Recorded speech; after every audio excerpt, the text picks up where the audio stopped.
This video is going to cover section 10.3, which is the actual structures of the heart. So the heart is a very muscular organ, and it's about the size of your fist. So if you make a fist with your hand, that'll be approximately what size your heart is. Consists of myocardium, and this is the major portion of the heart, which consists of cardiac muscle tissue. So we've talked about different kinds of muscle, and this is the cardiac muscle. The pericardium is a thick membrane within which the heart lies, and it secretes a lubricating liquid. So the heart is completely enclosed in the pericardium, which is essentially a fluid-filled sac, which allows the heart the space and the freedom to do what it needs to do. Then all of the inner surfaces of the heart are lined with endocardium, and this is a membrane that's composed of connective and endothelial tissue. So the structures of the heart then, first of all, we have a septum right here, which separates the left and the right sides of the heart. We have two atria. This would be one atrium here, that would be the right atrium, and over here we have the left atrium. Then there are two lower thick-walled ventricles, and this would be,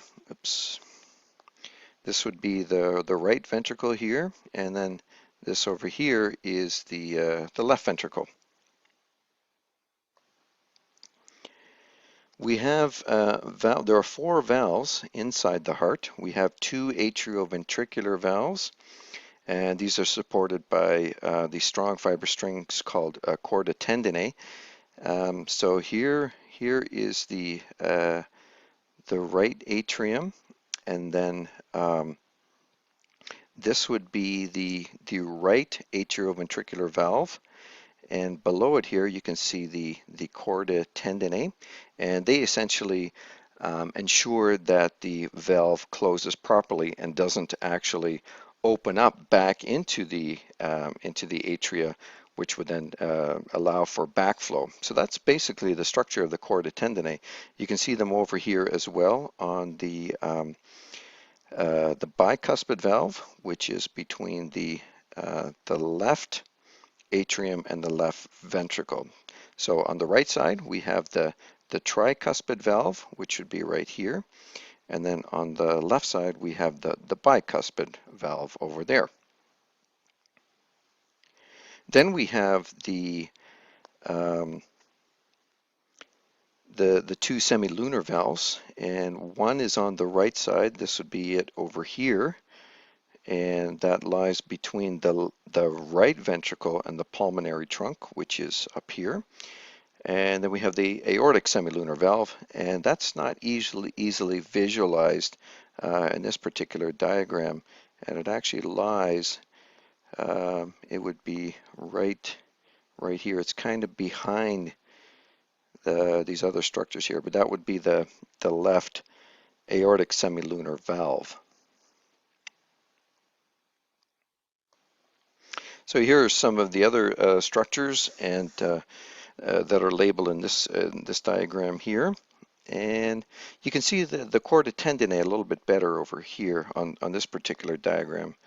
So they would be right here and here. And then some of the other things that we haven't mentioned. So we have the aortic arch right here. Pulmonary trunk is over here. And then inferior vena cava, sorry, superior vena cava, and then the inferior vena cava. Well, we'll look at most of those other structures as we go along here. This is the exterior surface of the heart, and you can see the vessels that need to supply the heart as well. So we have the coronary arteries here and the coronary veins. Because the heart muscle works very hard, it needs to have a very significant blood supply. Yeah, so here they're illustrated a little bit better here for you. You have the left and right coronary arteries, and then the left and right cardiac veins. So let's follow the path of blood through the heart. So we're going to start with the blood that is draining from the body back into the heart, and then you have the superior vena cava and the inferior vena cava here, and both of those they drain into the right atrium. So then from the right atrium, then the blood flows into the right ventricle, which is through the tricuspid valve right here.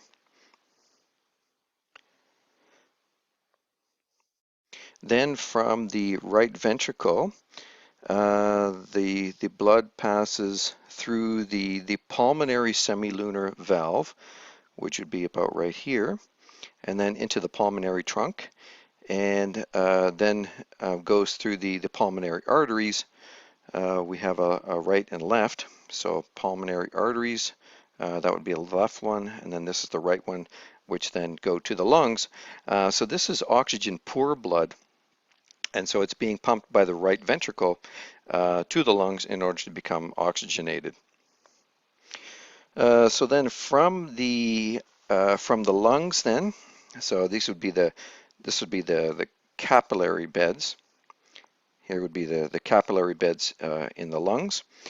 From there then the blood flows back to the heart um, through the pulmonary veins now, and this is now oxygen-rich blood, and that drains into the left atrium, which is right here. So then from the left atrium, it passes through the bicuspid valve into the left ventricle, which is right here. And then when the ventricles contract, that blood is pumped through the aortic arch and out throughout the body. So the heart is actually a double pump. Um, the right and left sides they work in unison. So when the right atrium contracts, the left atrium contracts as well, and when the right ventricle contracts, simultaneously the left ventricle contracts as well.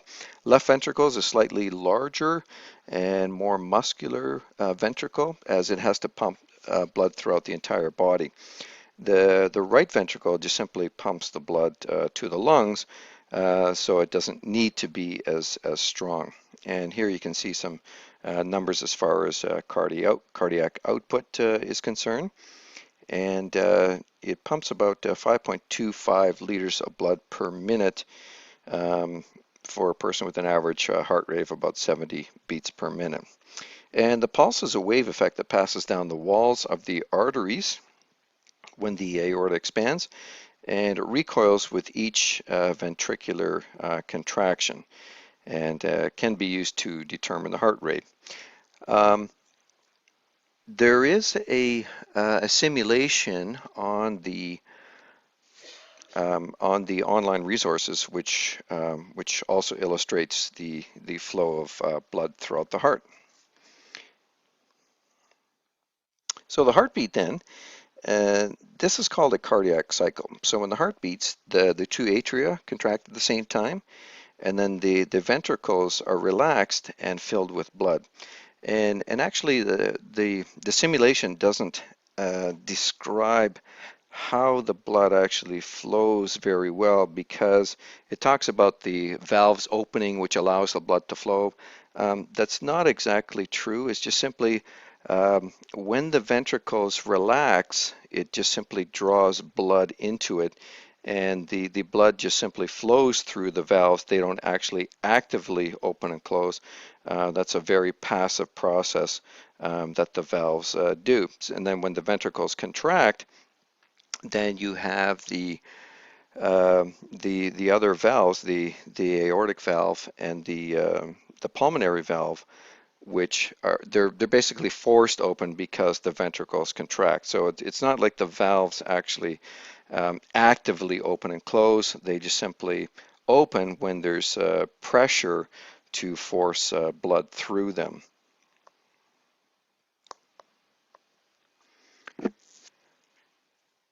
So then you can hear this describes the different sounds that you will hear when you listen to a heart beating. And generally, we think of the heart sounds as being a lub-dub kind of a description. And so the lub is here where the atrioventricular valves close, and they're actually slammed shut because of the pressure of the ventricles contracting, and it slams those valves shut. Then after the ventricles contract, then when the blood has gone through um, into the pulmonary trunk and the aortic arch over here, it's the semilunar valves then that are slammed shut by the pressure of the blood and the valves closing, not allowing for backflow back into the heart. So that's how the sounds are actually produced from the heart. So on average, the heart beats about 70 times a minute, and the systole, that's the contraction of the heart muscle, and the diastole is the relaxation. And so this tells you approximately how long those occur for. So the systolic pressure then is when the ventricles contract, and then the diastolic pressure is when the heart is relaxed. So in terms of controlling the heartbeat, the heart is able to contract and relax rhythmically due to the presence of this nodal tissue, which is a type of a cardiac muscle. And so we have the sinoatrial node, which is right here. Here's the sinoatrial node, and then we have the atrioventricular node. And then it's the pulses from these, they're transmitted through the cardiac tissue, which then controls the regularity of the heartbeat.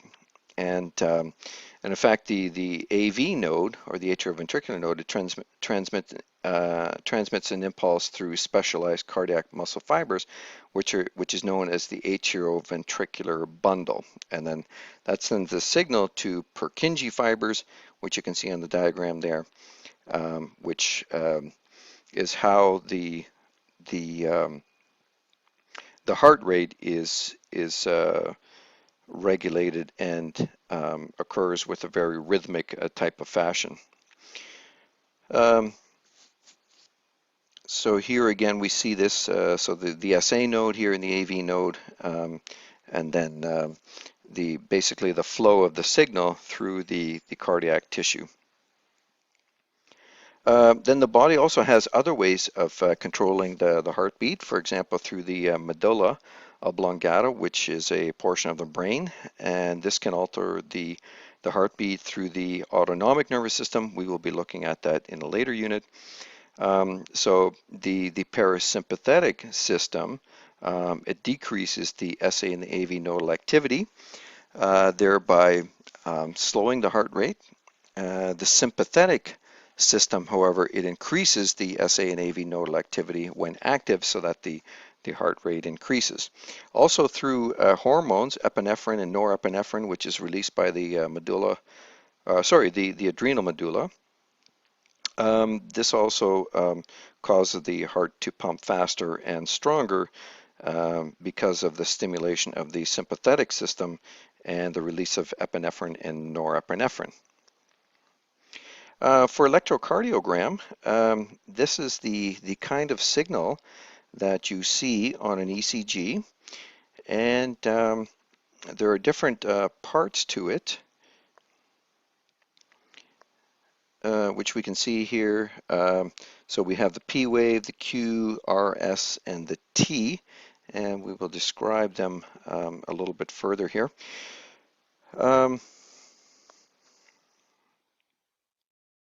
Okay, so essentially the P wave occurs just before the atria contract, and the QRS system occurs just before ventricular contraction, and the T wave occurs when the ventricles are recovering from contraction. A couple of issues with the heart noted here. You can have a situation known as atrial fibrillation, and these are what are called arrhythmias.